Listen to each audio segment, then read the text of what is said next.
Hello दोस्तों, पिछले एक महीने के अंदर हमारी इंडिया में क्या कुछ नहीं हुआ है। पहले नरेंद्र मोदी जी का डॉक्यूमेंट्री को लेकर बीबीसी में अफरा तफरी, उसके बाद यूएस की हिंडनबर्ग रिसर्च कंपनी जो कि अदानी ग्रुप का खुलासा किया, और इस बार जो खतरा हमारे सर के ऊपर मंडरा रहा है वो है जॉर्ज सोरस। जॉर्ज सोरस जो कि 92 साल के एक बुजुर्ग, जिन्होंने मोदी जी के अगेंस्ट एक आरोप लगाया है। 16 फरवरी 2023 George Soros Munich security conference में मोदी जी को लेकर एक ऐसा बात करी है जिससे इंडियन सोशल मीडिया साइट पे उथल पुथल मचा हुआ है। जैसे लग रहा है हमारे दुश्मन और कोई नहीं, इस समय सिर्फ यूएस है। Modi and business tycoon Adani are close allies. It's a democracy, but its leader Narendra Modi is no Democrat. आप लोगों को ये वीडियो अच्छा लग रहा है तो प्लीज चैनल को सब्सक्राइब कर लेना, क्योंकि आप लोगों का एक सब्सक्राइब मुझे बहुत ज्यादा मोटिवेट करता है। अब आते हैं मुद्दे पे। सबसे पहले हम लोगों को जॉर्ज सोरोस के बारे में जानना पड़ेगा। 1939 में हंगेरी के बुदापेस्ट में उनका जन्म हुआ। 1944 में नाजी जर्मनी हंगेरी को कब्जा कर लिया। सोरोस के खानदान नाजियों के हाथ से बचने के लिए फेक डॉक्यूमेंट्स दिखा के हंगेरी से भाग निकले। 17 साल के उम्र में जॉर्ज सोरोस पहुंच गए यूके में। सोरोस इकोनॉमिक स्टडी को पूरा करने के लिए लंदन स्कूल ऑफ इकोनॉमिक्स में भर्ती हुआ, लेकिन उनका मेन इंटरेस्ट था फिलोसफी में। उन्होंने फिलोसोफर कार्ल पॉपर की the open society and it's enemy किताब पढ़ा, जिससे उनके दिमाग के ऊपर काफी असर हुआ।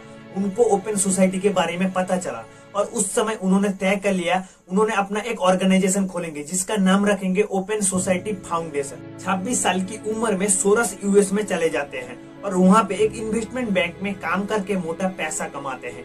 1984 में सोरस यूएस में ओपन सोसाइटी फाउंडेशन नाम का एक ऑर्गेनाइजेशन एस्टेब्लिश करती है। 1988 में सोरोस ने stock deal financial service company के साथ मिलकर इनसाइडर ट्रेडिंग करने के जुल्म में फ्रेंच कोर्ट ने उन्हें 2.2 मिलियन यूरोस का फाइन किया था।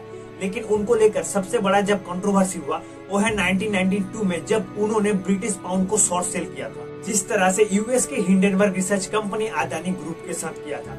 सोरोस का रिपोर्ट कहता है पाउंड को आर्टिफिशियली इन्फ्लेक्टेड किया गया है।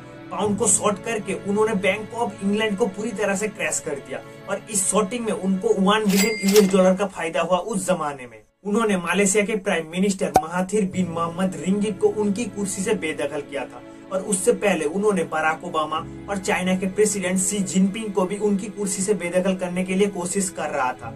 अब बात करते हैं उन्होंने इंडिया के प्राइम मिनिस्टर नरेंद्र मोदी के खिलाफ जो एलिगेशन लाया है। 16 फरवरी 2023 George Soros Munich security conference में एक स्पीच दिया था, जिसमें उन्होंने नरेंद्र मोदी को अटैक करते हुए कहा है नरेंद्र मोदी और बिजनेस टाइकून गौतम अदानी दोनों बहुत ही क्लोज फ्रेंड्स हैं। अदानी के ऊपर स्टॉक मैनिपुलेशन का इल्जाम है और उनकी स्टॉक ताशों की पत्तों की तरह नीचे गिर रहा है, लेकिन नरेंद्र मोदी उनकी इस सब्जेक्ट के ऊपर कोई भी सवाल कोई भी जवाब नहीं कर रहा है, पूरी तरह से चुप है। लेकिन नरेंद्र मोदी के खिलाफ इससे भी बड़ा एक इल्जाम लगाया गया है, वो है India is a democracy country but Modi is not Democrat. Narendra Modi India को हिंदू राष्ट्रवादी स्टेट में कन्वर्ट करना चाहती है, लेकिन कश्मीर में रहने वाले लाखों मुस्लिमों को इंडिया की सिटीजनशिप से वंचित किया जा रहा है। इससे पहले 2020 में George Soros World Economic Forum की एक इवेंट में नरेंद्र मोदी सरकार की विरोध करते हुए कहा है नेशनलिज्म इंडिया का सबसे बड़ा झटका है। Narendra Modi created a Hindu nationalist state. दरअसल वो अपनी लाइफ में नाजीवाद फैसीवाद बहुत कुछ देखे हैं, इसीलिए वो अपनी ओपन सोसाइटी फाउंडेशन के जरिए पॉलिटिकल ट्रांसफॉर्म करना चाहती है। सोरस का एनजीओ उन संगठनों को पैसा देता है जो डेमोक्रेसी चाहता है, सरकार से सवाल पूछता है। उनका मानना है कि दुनिया भर में ऐसी सोसाइटी होनी चाहिए जहां एक इंसान के पास पूरी सोसाइटी को मेंटेन करने की पावर ना हो। लेकिन जॉर्ज सोरोस नरेंद्र मोदी को जलील करने के पीछे और एक मकसद हो सकता है। ओपन सोसाइटी फाउंडेशन का इंटेलेक्चुअल हर्षमंदर सीएए का इंफॉर्मेशन वेयरफेयर के लॉन्चिंग के दिन गवर्नमेंट के खिलाफ प्रोटेस्ट किया था। 11 अक्टूबर 2022 को राहुल गांधी का भारत जोड़ो यात्रा में ओपन सोसाइटी फाउंडेशन का वाइस प्रेसिडेंट सलिल शेट्टी ने भी राहुल गांधी के साथ पद यात्रा किया था। राहुल गांधी का एक चाची फोरी नेहरू, जिनका जन्म हंगेरी में हुआ था और वो जॉर्ज सोरोस का रिश्तेदार थे।